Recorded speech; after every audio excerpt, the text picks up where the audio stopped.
اللہ اگر ہم اس دعا پر بھی اگر غور کر لیں تو ہمیں بہت ساری چیزیں مل جاتی ہیں. بسم اللہ ہے، اللہ کے نام سے نکل رہا ہوں.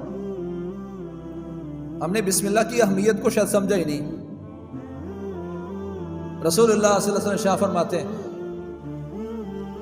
بچہ باتیں کرتا کرتا واش روم میں چلا گیا، پھر کہتے ہیں ہمارے بچے ڈرتے ہیں، نیند میں ڈر جاتا ہے، کہنا نہیں مانتا، ضد بہت کرتا ہے. بھائی تو نے، اللہ کے نبی نے تمہیں ہر چیز میں رہنمائی کی تھی، تمہیں بتایا تھا کیا کرنا ہے، کیسے کرنا ہر چیز. فضیلت الشیخ مفتی عبداللطیف اسلامک اسکالر. بسم اللہ ہے، اللہ کے نام سے میں گھر سے نکلتا ہوں. اتنی اہمیت اس بسم اللہ کی. پیارے پیغمبر فرماتے ہیں سترو ما بین اعین الجن و عورات الناس وفی روایہ و عورات بنی آدم اذا دخل احدهم الخلاء ان یقول بسم اللہ. اللہ کے نبی فرماتے ہیں شیطانوں کی نگاہوں اور بنو آدم کی شرمگاہ کے درمیان پردہ ہو جاتا ہے جب انسان بیت الخلاء میں داخل ہونے سے پہلے بسم اللہ پڑھ لیتا ہے. اس نے بسم اللہ پڑھا تو شیطان اندھے ہو جاتے ہیں، اس کو دیکھ نہیں پاتے، تیرے بیٹے کو، تیری بیٹی کو دیکھ نہیں پائیں گے. عورات بنی آدم، بنو آدم کی شرمگاہیں محفوظ رہیں گی، ان کی پوشیدہ چیزیں محفوظ رہیں گی. درمیان میں پردہ آ جائے گا جب بندہ صرف بسم اللہ پڑھ لے. تو اب نہیں پڑھا تو اس کا مطلب کیا؟ پردہ نہیں ہوا. اور اللہ کے نبی محمد کریم صلی اللہ علیہ وسلم شاہ فرمایا یہ جتنے بھی بیت الخلاء ہیں جہاں لوگ قضاء حاجت کرتے ہیں یہ شیطانوں کے جمع ہونے کی جگہ ہے.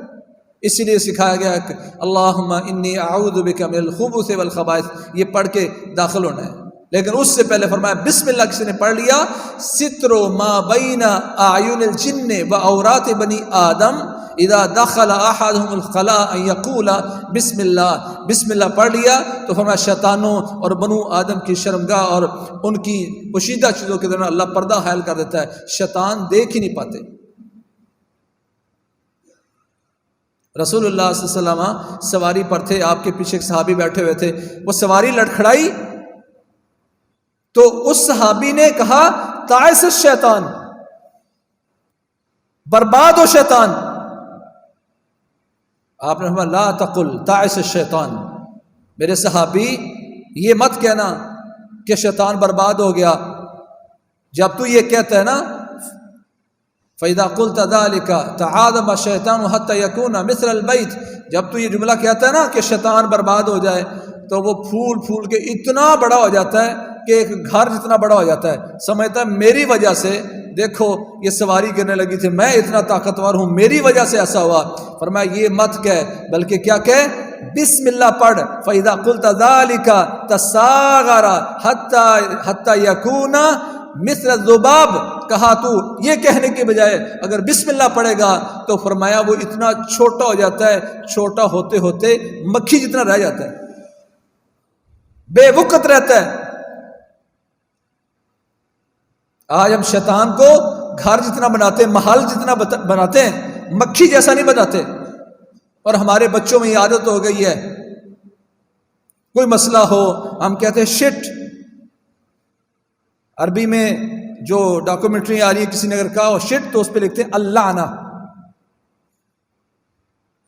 کہ یہ لعنت کے معنی میں. ہم بھی کہتے ہیں کوئی مسئلہ ہو گیا لکھ لعنت، لعنت ہو. اللہ کے نبی فرماتے ہیں جب انسان اس طرح کا جملہ بولتا ہے، جانور سامنے کوئی چیز آ گئی، کوئی چیز اس کو اس طرح لعنت کا لفظ بول دیا تو لعنت اتنی بڑی اللہ کی طرف سے مصیبت ہے. اس کا معنی پھٹکار، اللہ کی رحمت سے دور جانا، اتنی بڑی مصیبت ہے کہ پہلے یہ لعنت آسمان کی طرف جاتی ہے، آسمان اس کو جگہ نہیں دیتا، زمین کی طرف آتی ہے، زمین جگہ نہیں دیتی اس کو، پھر یہ دائیں بائیں آگے پیچھے جاتا ہے، کوئی چاروں طرف سے لعنت کو جگہ نہیں ملتی. تو پھر اس بندے پر آتی جس پر لعنت کی گئی ہو، یا اس چیز پر جاتی جس پر لعنت کی گئی ہو. اگر وہ حقدار نہیں ہوتی تو یہ لعنت لوٹ کر کہنے والے پر آ جاتی. اور اس کا معنی کیا؟ میں نے خود اللہ سے بد دعا کی کہ یا اللہ تیری پھٹکار مجھ پر ہو. اسلام رہنمائی کرتا ہے، لفظ شٹ بولنے سے شیطان چوڑا ہو جاتا ہے. اور اگر تم نے بسم اللہ پڑھا تو وہ چھوٹا ہوتا مکھی جتنا رہ جاتا ہے. ہم سنتے ہیں، ایک دن بڑا اس کو حشاش کرتے ہیں، عمل کریں گے، 2 دن بعد ہمیں خود بھول جاتا ہے کہ پچھلے جمعے میں سنا کیا تھا. حدیثیں عمل سے یاد رہتی ہیں. خیر کی بات آگے شیئر کیجیے اور اپنے لیے صدقہ جاریہ بنائیے.